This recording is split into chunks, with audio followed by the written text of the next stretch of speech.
Parte 2. Ah, que vida de merda! Enquanto Zack se movia com passos apressados, ele pensou em como a vida dele tinha sido lamentável. Ele havia nascido na família de um fazendeiro em um dos vilarejos nos arredores do reino. Não era uma vida feliz por qualquer trecho da palavra. Os frutos de seu trabalho árduo eram levados pelo senhorio da terra. Se fosse levado apenas 60% de sua colheita, ainda poderia ser suportável. Embora na pobreza, eles ainda poderiam viver com os outros 40% restantes. No entanto, quando o senhorio pegava 80% da colheita, eles passavam por muitas dificuldades. Já era difícil o suficiente sobreviver com 40% das colheitas. Com apenas 20%, eles comiam o pão que o diabo amassou. Durante aquele ano, quando eles só tiveram permissão para manter 20% de sua colheita, Zack voltou para casa, exausto de um dia de trabalho, e descobriu que sua irmãzinha estava desaparecida. Naquela época, Zack era jovem e não sabia o que estava acontecendo. Sua amada irmã desapareceu, mas curiosamente, seus pais não saíram procurando por ela. Depois de adulto, Zack entendeu que ela provavelmente havia sido vendida.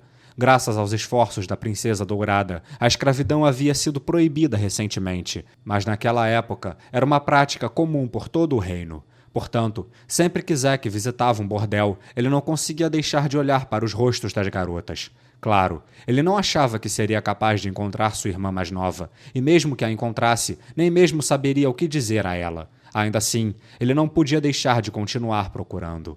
E em meio a esta miserável vida de pobreza, ele foi recrutado. Periodicamente, o reino mobilizava seus exércitos contra o império, e quando o fazia, reunia todos os homens capazes dos vilarejos e os enviava para o campo de batalha. A ausência de jovens fortes por um mês trazia consequências terríveis para os vilarejos. No entanto, algumas pessoas ficavam gratas por esse recrutamento. Afinal de contas, quanto menos bocas houvesse para alimentar, menos comida as famílias precisariam. Além disso, os jovens recrutas seriam alimentados pelo reino. Para alguns, seria a primeira vez que se alimentariam de forma satisfatória.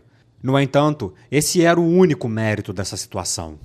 Não importava o quão duro um homem lutasse, ele só seria recompensado se tivesse feito realizações extraordinárias. Não, às vezes esses homens nem seriam recompensados, independentemente do que fizessem. Apenas a sorte seria recompensada. Então, quando voltaram para seus vilarejos, eles ainda tinham de enfrentar a dura realidade de uma colheita ruim. Afinal, havia poucas mãos de obra para a colheita. Zack havia sido recrutado 2 vezes, mas seu terceiro chamado a servir tinha mudado os feitios de sua sorte. Aquela guerra tinha sido a mesma que todas as outras, terminando depois de algumas pequenas escaramuças. Zack, que tinha dado um jeito de sobreviver, estava prestes a ir para casa quando de repente parou. Ele olhou para a espada em sua mão e foi como se tivesse recebido um sinal divino. Em vez de retornar ao seu vilarejo, não seria melhor escolher um modo de vida diferente? Claro, Zack não passava de um simples agricultor com um pouco de treinamento básico. Ele tinha pouca escolha em que tipo de vida nova poderia levar. Ele não possuía habilidades físicas extraordinárias, nem qualquer talento de nascença. Seu aprendizado foi em grande parte relacionado à agricultura. Quando semear, quais sementes plantar e assim por diante. O que Zack decidiu fazer pertencia ao único trunfo que possuía.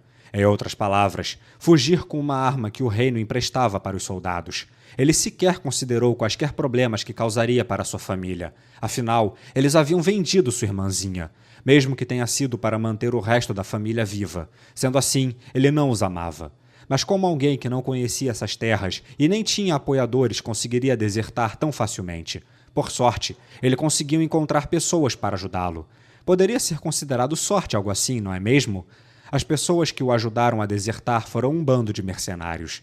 É claro, um fazendeiro como Zack dificilmente teria utilidade para um bando de mercenários. No entanto, o bando havia perdido muitos de seus membros durante a guerra, e seu objetivo era reabastecer seus números o mais rápido possível.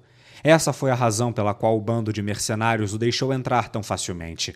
Como de praxe, eles não eram uma organização justa e não ligavam a mínima para a lei. Em tempos de guerra, lutavam como mercenários, mas em tempos de paz, se resumiam a bandidos de beira de estrada. Depois disso, Zack levou uma vida cheia de ações indescritíveis. Ter era melhor do que não ter. Tomar era melhor do que perder. Fazer os outros chorar era melhor do que chorar. Zack correu pelo bairro pobre. Ele avançava sem parar em direção ao vermelho profundo do sol poente. Tendo corrido continuamente desde que saíra da estalagem, ele estava ofegante e sua testa escorregadia de suor. Sua fadiga o fazia querer parar, e ele se perguntou se deveria fazer uma pausa. No entanto, o tempo estava apertado, e assim Zack forçou seu corpo cansado para a frente e continuou correndo. Só então, quando Zack fez uma curva fechada... Opa, foi quase! Resmungou a figura do outro lado da esquina, dando uma cambalhota acompanhada pelo tilintar de metal. Assustado, Zack olhou para a silhueta negra que havia saltado com agilidade. Ela era uma garota bonita. Usava uma capa preta que fazia parecer se misturar às sombras, mas seus olhos roxos reluziam cheios de curiosidade, olhando diretamente para Zack. Cansado e sem paciência, Zack gritou: "Quem tem que falar isso sou eu! Presta atenção! Vê se olha por onde anda!" A garota não pareceu se intimidar com a reclamação de Zack. Em vez disso, ela sorriu friamente para ele. Aquele sorriso arrepiante fez Zack recuar instintivamente, perdendo toda a coragem de sacar sua arma. Era como um leão encarando um rato. Talvez o som metálico que ele ouviu quando a menina pulou viesse da armadura que ela usava debaixo daquele manto. Uma garota de armadura por essas bandas deve ser uma aventureira. Não posso comprar briga com alguém assim. Sirenes de perigo soaram na cabeça de Zack, e ao mesmo tempo ele pensava rapidamente no que deveria fazer. Ele não a subestimava por ser mulher. Zack sabia que havia uma equipe de aventureiras composta apenas de mulheres fortes. O líder e guerreiro mais forte do bando mercenário a qual ele pertencia tinha mencionado ela uma vez. Por outro lado, Zack também fazia parte de um bando mercenário. Contudo, ele era um dos membros mais fracos entre os combatentes. Foi por isso que ele recebeu um emprego assim.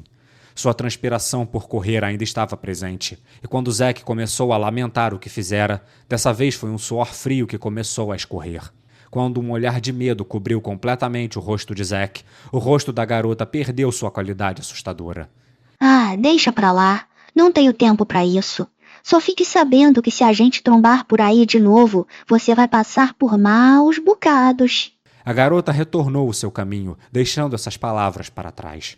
A curiosidade de Zack o fez se virar para assistir enquanto ela saía. Ele pensou que o lugar à sua frente era uma parte desabitada do bairro pobre. O que uma mulher bonita estava fazendo aqui tão tarde? O pensamento despertou sua curiosidade, mas havia algo mais importante esperando por ele. Então ele interrompeu sua introspecção e seguiu em frente. Logo, ele chegou ao distrito pobre, em uma esquina que estava cheia de muitas casas caindo aos pedaços. Ele olhou em volta para ver se alguém o seguia. O sol lentamente sumiu no horizonte, pintando o mundo em tons de preto. Então Zack se concentrou em saber se alguém estava se escondendo em algum canto escuro.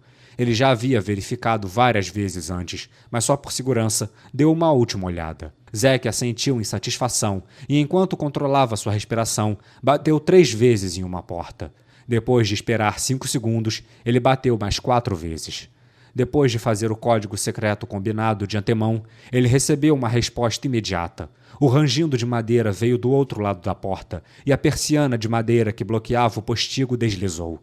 Zack podia ver os olhos de um homem do outro lado, olhando-o de cima a baixo e verificando sua identidade. "Ah, é você.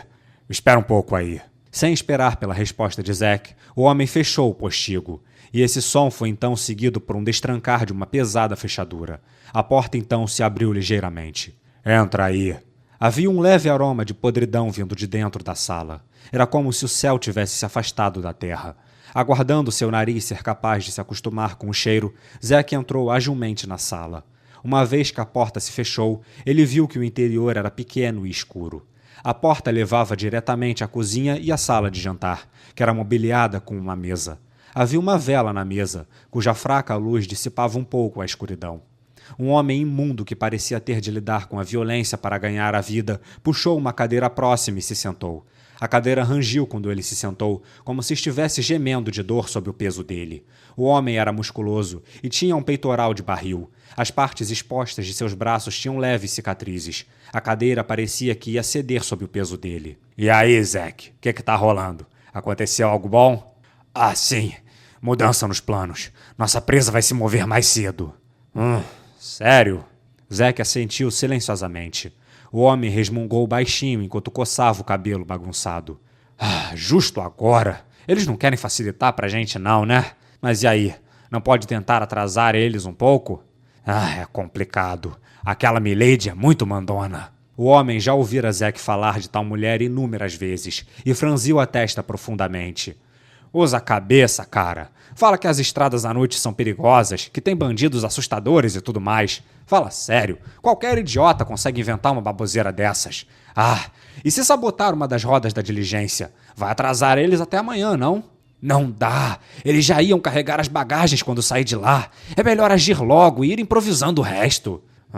Pode ser. O homem olhou para o teto enquanto pensava. Então, vão sair que horas? Daqui a umas 2 horas. Em cima do laço. O que a gente faz? Tenho que informar o pessoal. O tempo tá curto até demais. Vai ser complicado fazer isso. Mas eles são valiosos. O homem girou os polegares enquanto considerava quanto tempo o processo inteiro levaria. Zack simplesmente ouviu suas reflexões em silêncio, olhando para as mãos. Esses riquinhos me irritam. Zack pensou nas mãos macias e delicadas da garota que era tratada como Milady. Ninguém que trabalhou em uma fazenda teria mãos tão bonitas quanto aquelas. A pele dele estava trincada como gelo fino, no entanto, grossas por causa de uma inchada e até as unhas estavam retorcidas. As mãos de um fazendeiro eram assim. Ele sabia bem que o mundo era injusto. No entanto, o canto da boca de Zack se contorceu em um sorriso lascivo que mostrava seus dentes. Vou poder me divertir com aquela mulher? Depois dos outros vai poder sim. A gente vai pedir resgate, então não vai exagerar, hein? Não espanque a mulher. O homem zombou lascivamente. Talvez tenha sido por causa de seu crescente desejo, mas de repente ele ficou de pé. Enfim, hora de colocar o plano para funcionar. Vou entrar em contato com o chefe. Certo. Vou mandar 10 caras pro local de sempre. O resto é com você. Leve eles para lá em no máximo 4 horas. Se não chegar lá nesse tempo, vamos agir sem você, entendeu? E não levante suspeitas. Mantenha a presa no bercinho.